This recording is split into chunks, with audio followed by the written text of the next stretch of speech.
Alrighty guys, so as you guys can see, the fountain's on right now. So we're out here at the pond today, and we're going to be doing an in-depth episode, and we're also going to be doing sort of a lure review. Now this lure, I bought it quite a while back. I bought it about somewhere around a month, 2 months ago, 3 months ago, somewhere in that area. I really don't remember when I bought it, but I don't ever remember using it, so we're going to see how it works. So that bait is the Strike King. I think this is called like a 1.5 flat-side or FS or something like that. It's basically a medium diving, flat-sided deep diver kind of crankbait. Medium diving over the deep diver though. So it dives probably around 8 to 11 feet, which this pond at the deepest is about 8 to 11 feet. So we should be able to get it down there and grind it on the bottom pretty easily. It shouldn't be too hard. Now I am throwing 20-pound lines, so it'll dive just a bit shallower because of the heaviness of my line. So that kind of helps a little bit. But this is a flat-sided crankbait. What that basically means, it has a tighter action, which could help a lot in... Oh, I thought that was a bite. Holy cow. Just about had a heart attack there. Got really, really excited all of a sudden. But anyway, flat-sided crankbaits have a very tight wobble and can help a lot in colder water. A lot of people like throwing crankbaits in the colder water, and most of the time when you see them throwing a crankbait in cold water, it is usually a flat-sided crankbait. So this one here is in a chili crawl pattern is what this color is called. I do remember that. And it is a medium diver, which means it's not like a super deep diver. I think it's like 11 to 8 feet is what this thing dives down to. We're going to toss it around a little bit, see how I like it, and we're also going to talk about deep diving crankbaits, middle diving crankbaits, and stuff that I do to catch fish on those style of baits. So as you guys can see, I hope you guys can see, the water is actually clearing up a lot compared to what it was. It's actually probably got a good 6 or 7 inches of visibility now, which is about 3 or 4 inches more than it had yesterday, which is awesome. So I'm happy that it's clearing up. Usually I do a lot better when this pond is in clear water. During the summertime, it didn't really matter. If you could figure them out, you could catch them. But during the wintertime, any ponds that I've ever fished in the wintertime, usually the clearer the water... Ooh, that was bad. Usually the clear water is better in the colder months. So once this does get clear, I should be able to do pretty good. Hopefully.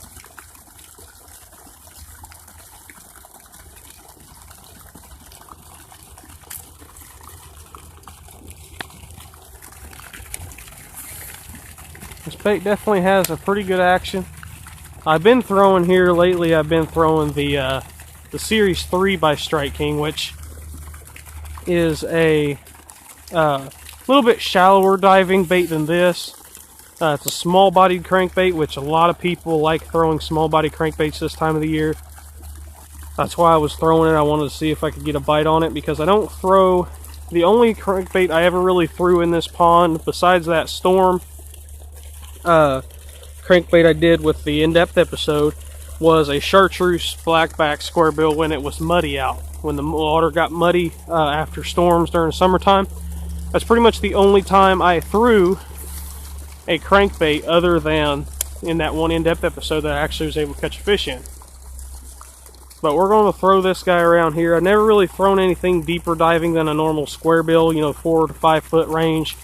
So I'm excited to see what exactly we can get to bite here.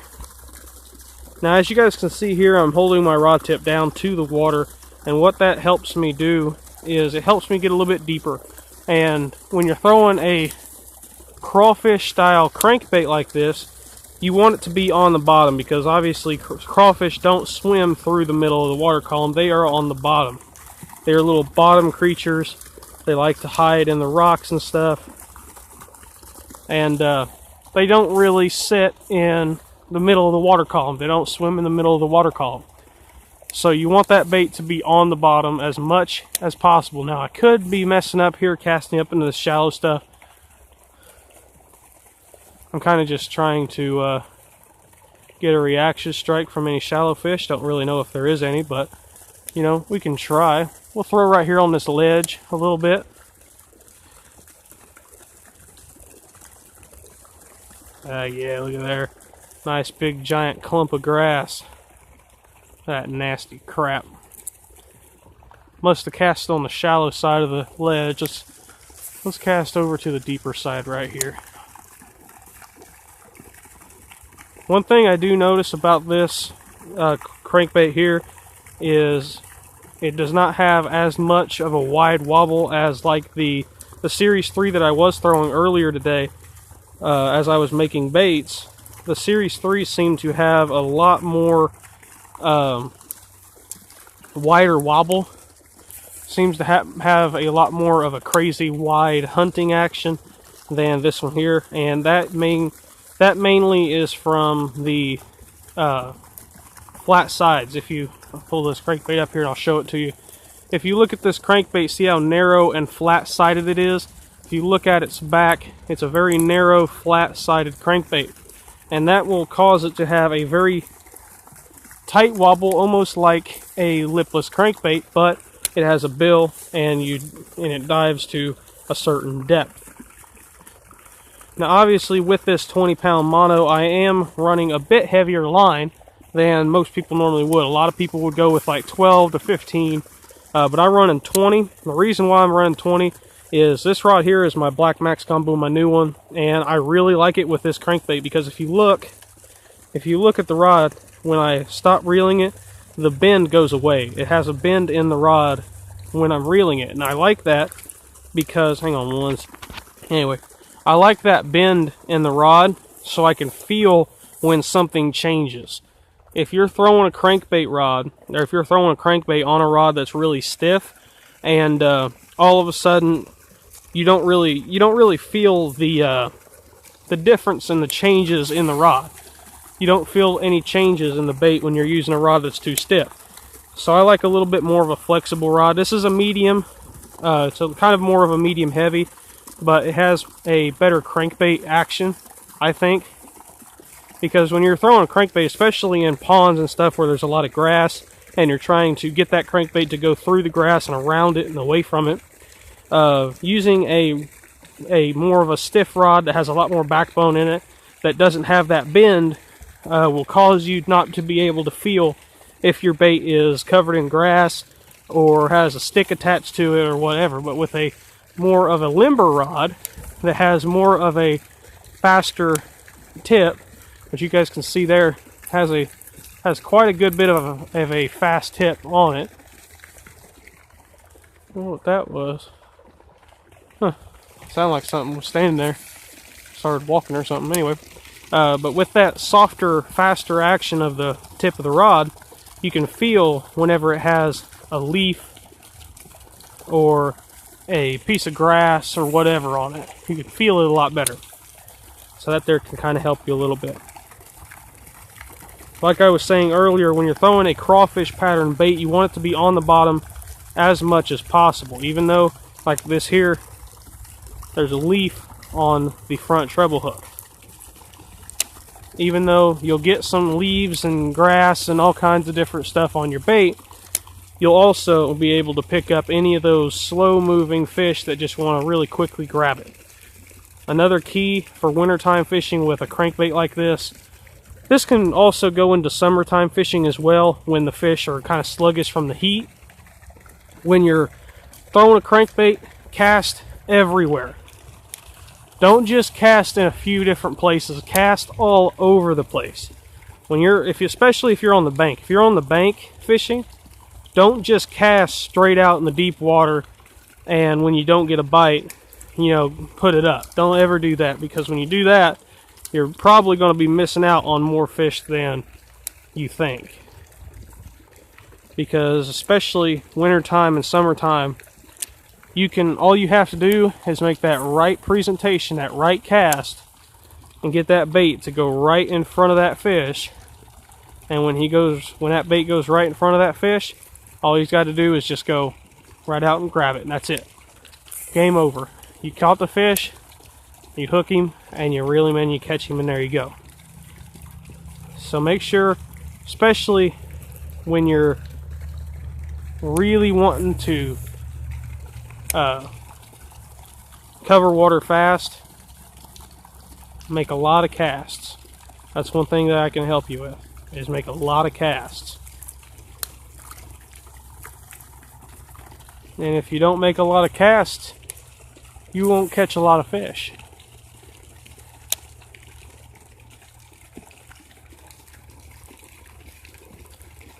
Something else that is a good idea when you're throwing a crankbait like this is when you finally feel it hit the bottom, when you finally feel it tap against the bottom, stop it every once in a while.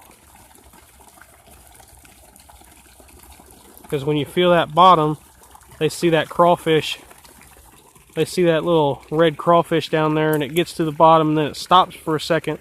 That creates an opportunity for that bass to come up and grab it. Because that bass is not going to want to move a whole lot when he is cold. Because that water's cold on them fish. They don't want to move a whole lot.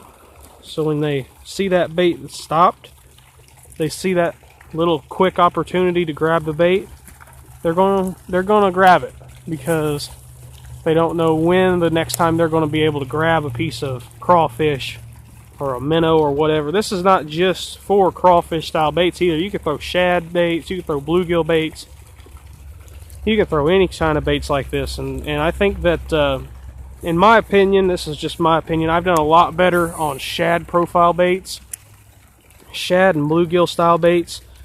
But that's mostly square bills. I don't throw deep divers a whole lot, because most of the time I'm bank fishing, and I do mean a lot of the ponds that I'm fishing with a crankbait are usually, at the deepest 10 foot. And, there's a couple ponds, every once in a while I'll fish one that's, got 20 to 30 feet in it, but you have to reach that. And not all the time can you reach that with a crankbait from the bank.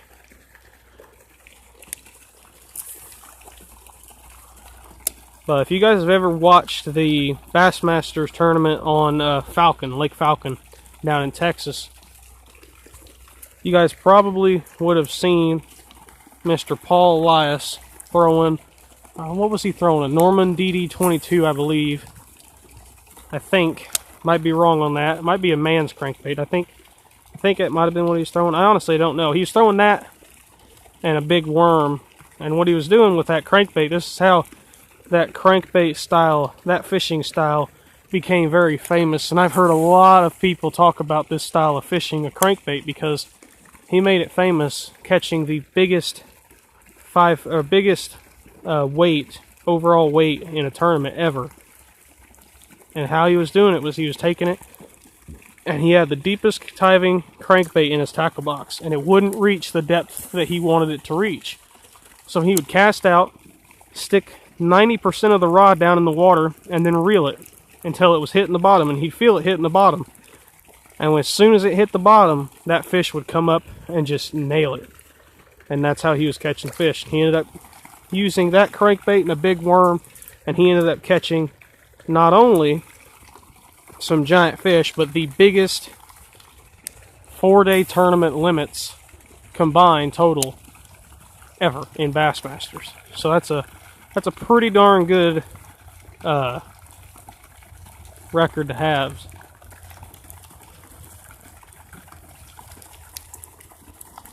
I've used these type of deep diving crankbaits this size before, and they're not only just for bass. I've caught some big bluegill. I've also caught one of my biggest crappie ever on a crankbait like this. But I was using it as a jerk bait because I didn't really know, I was kind of in the wrong there. But shad style crankbaits, in my opinion, are a lot better at catching a lot of fish. And something that I was going to talk about a second ago, but I forgot to, is when you get it down to the bottom and you stop it, don't just do that with a crankbait that's crawfish colored either, because a shad or a bluegill will do that same thing when it's dying. And when you bring that crankbait down through there and all of a sudden it hits the bottom and you stop it, and that bass was following that crankbait, or he could see that crankbait, all of a sudden that crankbait just hits the bottom and stops moving and starts floating up to the surface real slow. All that looks like to that bass is a dead bluegill or a dead shad. And a bass is not going to shy away from a dead bluegill or a dead shad in the wintertime. He sees that bait go down there, and all of a sudden it taps the bottom, just like that right there, and I stop it. And I keep going, I stop it again. Hits the bottom, I stop it again. Actually, what in the world? I didn't even know that was there. But you stop it as soon as it hits the bottom. And what that does is that simulates a dying bait fish, dying bluegill, shad, crappie, whatever your crankbait is colored as soon as you feel it hit the bottom,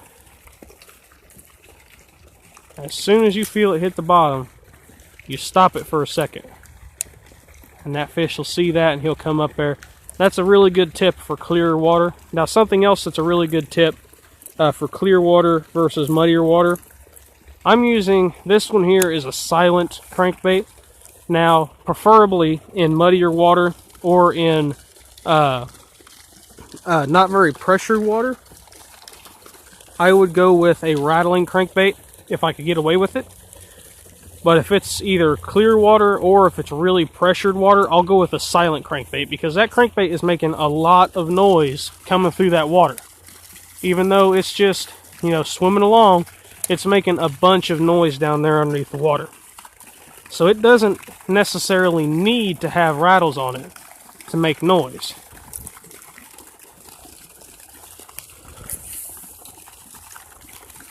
So if you're fishing clear water and just for some weird reason, what's wrong with my bait here? The hook came up and grabbed my line. That's what's wrong with my bait. But anyway, like I was saying, if you're faced with clear water or pressured water and they just won't bite a rattling square bill or a rattling deep diver or whatever you're throwing at the time, better watch, don't get that bait stuck in that tree. That'd suck. Switch over, instead of throwing that rattling bait, find a silent bait in your tackle box and throw it.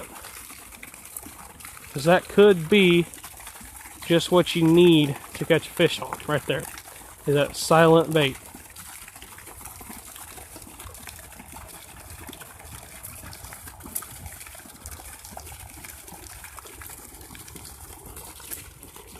Trying to get that stick out of the water. I ain't real worried about it. I'll get it out here in a second after I end the video. But deep diving crankbaits are something that I don't throw often, but when I do, I usually will catch a fish. Sometimes I will, sometimes I won't. One of my favorite deep diving crankbaits that I've caught a lot of fish on is the Strike King Series 3. Series 3 I haven't like completely slayed the bass on it before, but I've caught more fish on that crankbait at different times, Not all at the same time, but every once in a while I'll catch one or two on it, and then I'll go a month or two and then I'll catch another fish on it. And that's kind of how I throw deep diving crankbaits. If I catch one or two, then I probably won't catch another one on it for a while, but that's just the way that it is sometimes. Another great tip for cold water fishing is don't try to cast it out there and then burn it back to the boat as fast as you can, because most of the time you won't get any bites doing that because it's cold and fish don't want to move that much. You might be able to snag the fish doing that, but you probably won't be able to catch it doing that because the fish won't be that active and they won't really want to chase that crankbait that much. So best thing to do is just keep continuous reel like this Then when you feel it hit the bottom, you know, every once in a while you can stop it. Kind of a quick turn of the reel handle and then a stop, slight pause. I've had a lot of fish come up and hit a square bill doing that. One of my bigger fish on a square bill was actually sitting, one day I was sitting on a dock, and I was sitting kind of just like I am right here with I was throwing a spinning rod. I didn't throw bait casters at the time. And I was throwing a Strike King 2.0 square bill. Chartreuse Sexy Shad was the color. And I had probably about 2 foot of line out, so about that much line. I was reeling it in, and suddenly I just decided I was going to go like this right here. And it grabbed a leaf, messed up. I was just going to do like a big figure 8, like the muskie anglers do. I just made a big old figure 8, and then I got it about right in front of me, and I stopped it and gave a big hard pause, and all of a sudden my rod just went like that right there, and I set the hook. And basically I only had time to set the hook and flip it onto the deck of the dock, and that's pretty much how I caught one of my bigger fish on a square bill, or on a crankbait period, was throwing it like that. As soon as it got right there, I stopped it and jerked it real hard as I stopped it, and was able to pick up that fish. So I hope you guys learned something today. If you did, make sure you like, comment, and subscribe if you haven't already. If you are interested in purchasing this crankbait, I bought mine off of eBay. I do remember that, but I don't remember when. I'll go ahead and pull this bait up and I'll show it to you one more time. The color is called Chili Craw. It's a really cool red crawfish color. It's got some red sparkles on the back. You guys can see that there. Really nice crankbait. You guys can see it compared to my hand. It's got some really good hooks on it.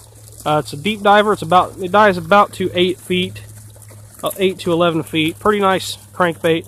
I definitely think that it will catch fish. Just, you know, you have to figure out when. You have to figure out when the fish are eating these, you know, red crawfish, and you know, you can get them to bite. So thank you guys for watching once again. Make sure you like, comment, and subscribe if you haven't already. Bye.